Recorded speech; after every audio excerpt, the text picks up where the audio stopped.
At the center of our world lies the Middle East, and at its very heart, the ancient land which is Iraq. Two great rivers span its length, the Tigris and Euphrates. In the plain, made rich and fertile by their waters, the earliest civilizations known to man were born. Out of this ancient heritage, the citizens of one of the world's youngest nations are building a new life and a modern state.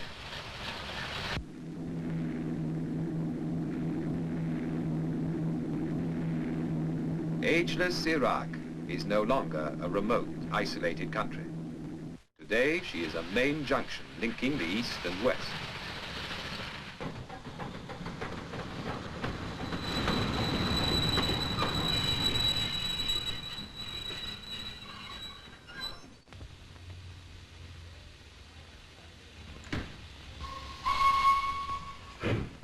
Her capital is Baghdad, a name that conjures up all the romance of Harun al-Rashid and the Arabian Nights of 1,000 years ago, when this was the fabulous capital of the Islamic world.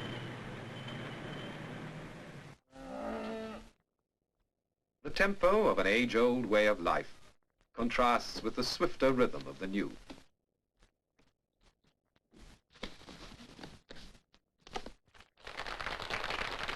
The 20th century has come to Baghdad, with steel and concrete, with shining cars and wide streets.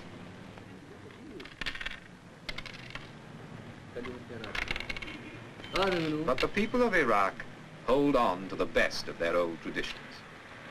In the bazaars, you can see and hear them carrying on the art and exquisite craftsmanship that has been their pride for hundreds of years.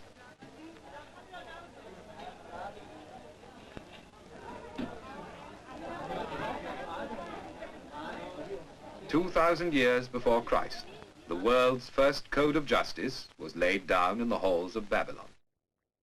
Today, in Baghdad, a modern police force upholds the laws of a sovereign state.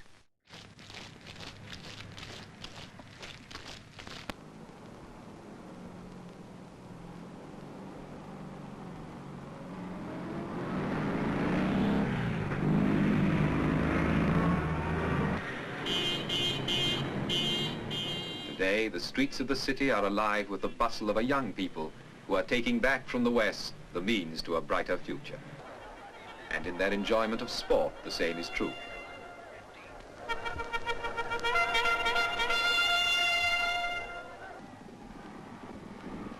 From 3 Arab stallions brought to England over 200 years ago, every thoroughbred has been sired.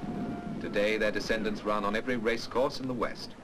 And now, in the 20th century, the sport of kings has come into its own in Baghdad, and how the people love it.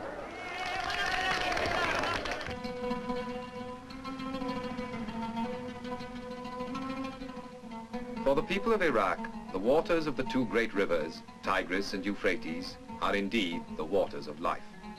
All through history, this land has drawn its food, its whole existence, from these two waterways. Between the twin rivers, so legend says, was the world's first garden, the Garden of Eden. And here there is still the miracle of the water. With water, man has made the desert green with grain and vegetables, rich with spices and dates for all the world.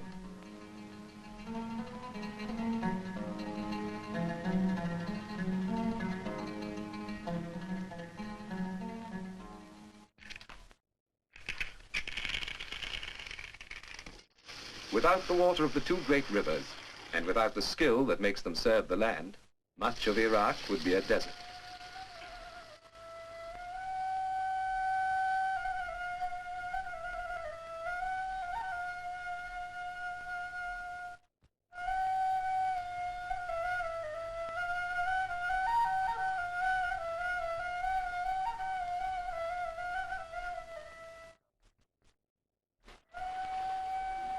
Only in the mountains and valleys of the north is there enough rain and snow to help the farmers cultivate their fields.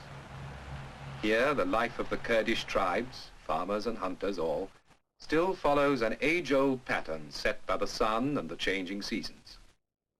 When you visit one of their villages, you begin to remember Jacob and his flocks, and Rebecca at the well.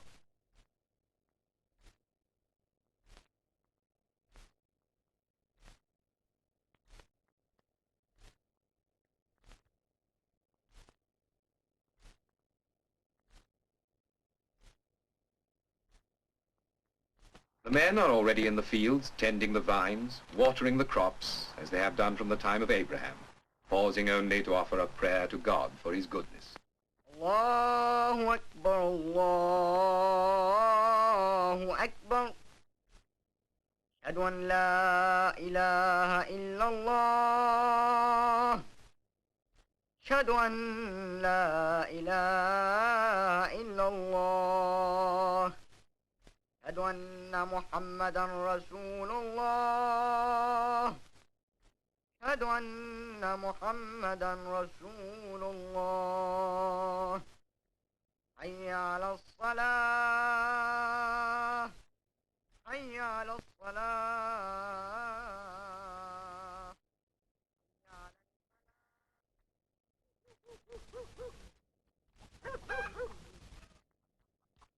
In Iraq, as in every land, the housewife's work is never done. For their husbands, the day's work over, there is time to sip a glass of tea and talk of what the future holds in store for them and their children. But with the coming of spring and the sowing of the seed, all become young again and rejoice.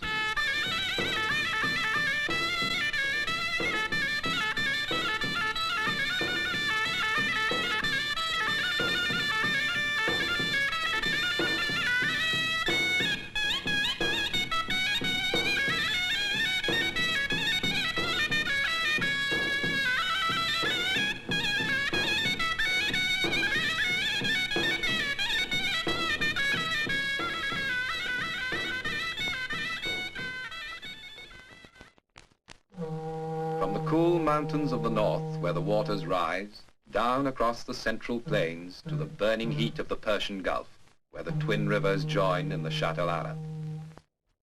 Here lies the great port of Basra, at the crossroads of the world's trade. For generations, seafaring men have made this their port of call, and the fables of Sinbad the Sailor were based on the stories they told.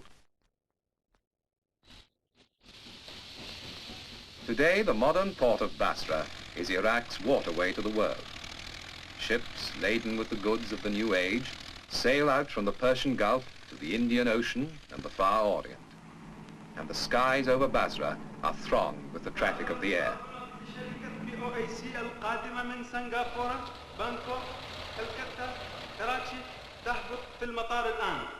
Now I have your attention, please. The OAC announced the arrival of Arnold Flight 785 from Singapore, Bangkok.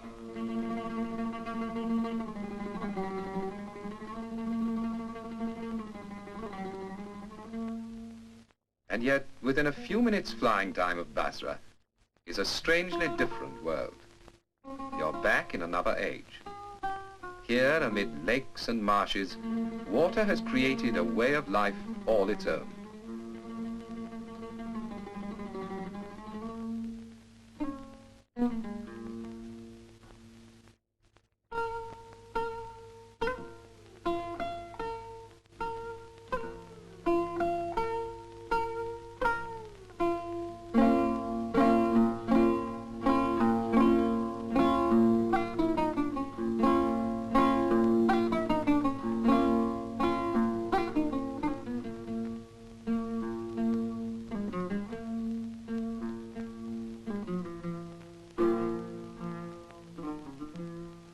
Way of life well suited to these strange surroundings, and at the same time a living reminder of that remote past when men settled by these waters to found the first great cities known to man. Erech, Eridu, Ur of the Chaldees, these were the first cities of the world.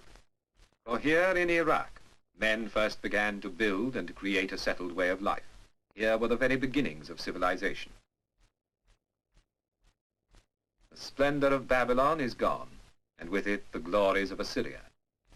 But when you look at the ancient walls of Babylon, with their wonderful animals carved in brick, which in a miraculous way have survived the centuries, you begin to understand the magnificence of Iraq's heritage. For to this place came a long line of conquerors: Persians, Parthians, Sasanians, the Greeks of Alexander the Great, and then the Arabs, marching to the inspiration of a voice heard in Mecca.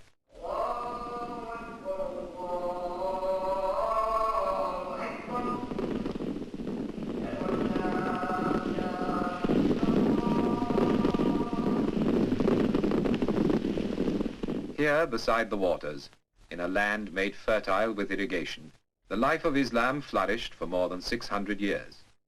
It was a time of peace and learning, amid the gracious life of the Arabian Nights, when the lovely Scheherazade spun her tales before her king. Then, in our own Middle Ages, the Mongol hordes swept over this land in a tempest of destruction.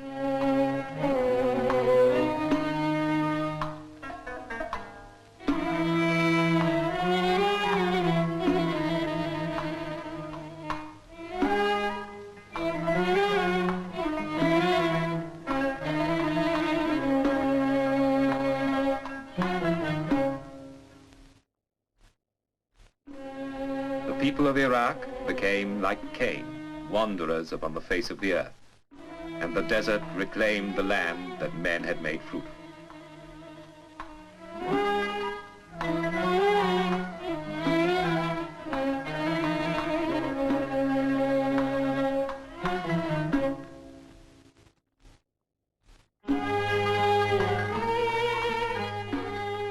But in the dark ages that followed, the people of Iraq survived, sustained by the bond of a common religion, their faith in Islam.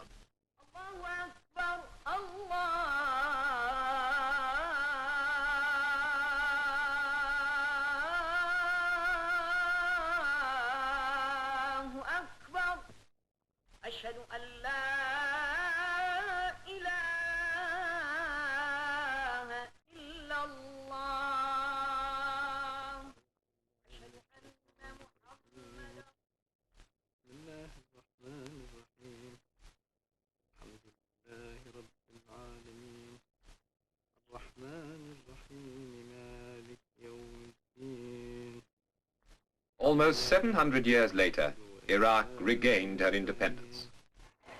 In 1953, the young kingdom celebrated its first 21 years of existence and the crowning of a young king, the direct descendant of the Prophet. The coronation opened a new era in the life of the people of Iraq, listening to their king humbly pledge himself to their future.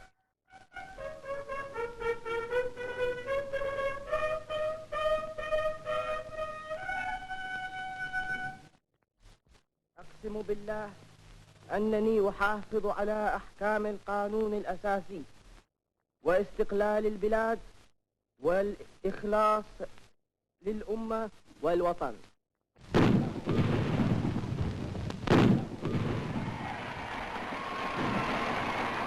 King Faisal's reign began in an atmosphere of warm goodwill, of confidence in the future and pride in what had already been achieved.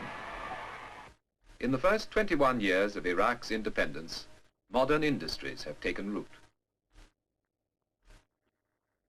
Most important of all, great irrigation schemes have been put in hand to control the waters and lead them once again over the arid plains.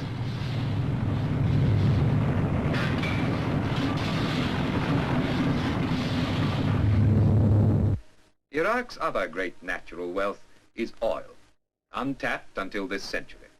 But now her oil fields are being continuously developed, and the revenue from this new wealth is being used to create more wealth for the betterment of the country.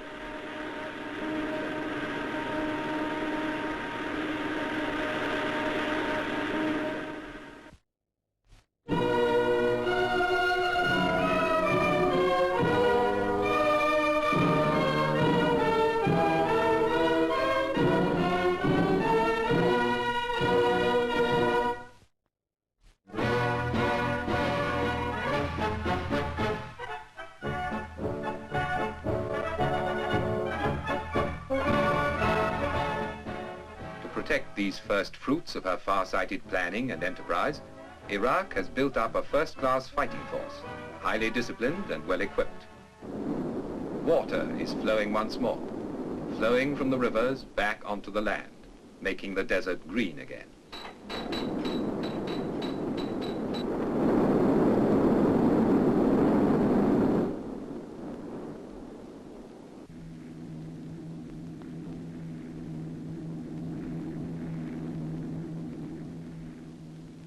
Agriculture is thriving.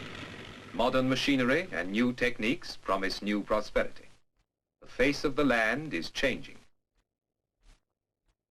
For Nebuchadnezzar, the eternal fires of Baba Goga, the burning fiery furnace of the Old Testament story, were evidence unread of the dark seas sleeping beneath his kingdom. Today, her revenues from oil are helping Iraq to lay the foundation for a new standard of well-being for all her people.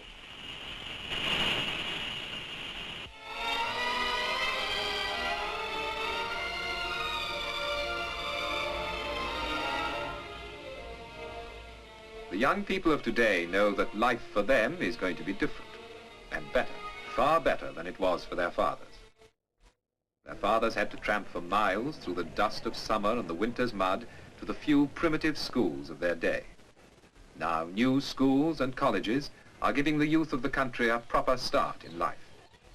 When you see these young girls in their Western clothes, so assured and confident, you're inclined to forget how surprised their mothers would have been at the idea of training for jobs their daughters take in their stride, jobs they thought that only men could and should do.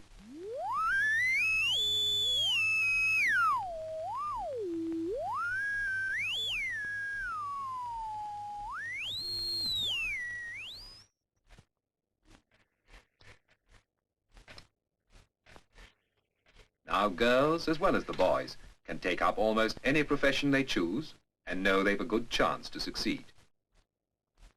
For all these young people now, there is the chance of a good education and of good health, the primary needs of any people. And it's natural that with all these modern developments, the women of Iraq are breaking away from their traditional style of dress, unaltered for centuries, to wear the practical, comfortable clothes that are right for this new life. It's a turn of events significant of wider change, of a more liberal attitude to life, of a greater interest in the arts.